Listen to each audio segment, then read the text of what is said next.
Meanwhile, Hillary Clinton is facing fresh scrutiny now over use of a private email server because of newly released notes from the FBI investigation into the use.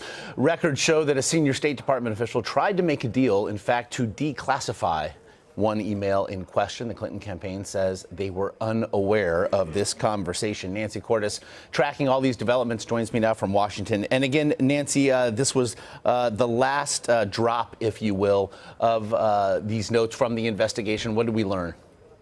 We learned that there was at least a conversation that took place between Undersecretary of State Patrick Kennedy and an FBI official about trying to declassify one particular email. This was one of Clinton's first emails, just to put this in perspective, that was classified at the secret level. And that's something that State Department officials really didn't want, because Clinton had been arguing for months there was no classified information being stored on her private server. So Kennedy was sort of banging the doors anywhere he could, trying to argue that this email should be classified at a lower level. And he went to a contact that he had at the FBI. He said, "Can you help me out here? This is really a problem for me." And the FBI official said to him, "Sure, I'll see what I can do. I'll talk to my colleagues, but don't forget that we've got this pending request for more FBI positions at U.S. missions overseas. Can you look into that?" And Kennedy apparently said, "Sure."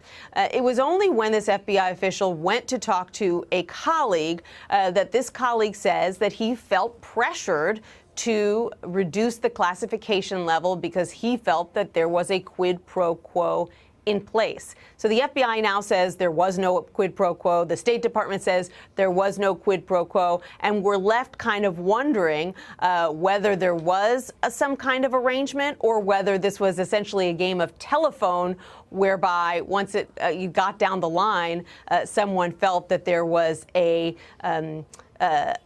more specific deal in place than there actually was. And it's so many of the criticisms, specifically of her time as Secretary of State, seem to suggest a secretary who felt she was beyond or above protocol. I know that there is another question here with regard to tensions between the secretary and her security detail. What do those tensions suggest about her tenure? Right. Well, this was really fascinating. So as part of the FBI investigation, the agents did an interview with a diplomatic security agent from the State Department. These are the people who are essentially tasked with protecting Secretary Clinton, both when she's traveling overseas and when she is here at home. And this agent, and I should stress it's just one agent and one person's perspective, said that Hillary Clinton was contemptuous of her protective detail to the point that senior diplomatic agents who normally fought over being able to have these assignments said they didn't want the assignment and they had to staff it instead with newer agents. And beyond that, this agent said that when Clinton went overseas, she often ignored protocol.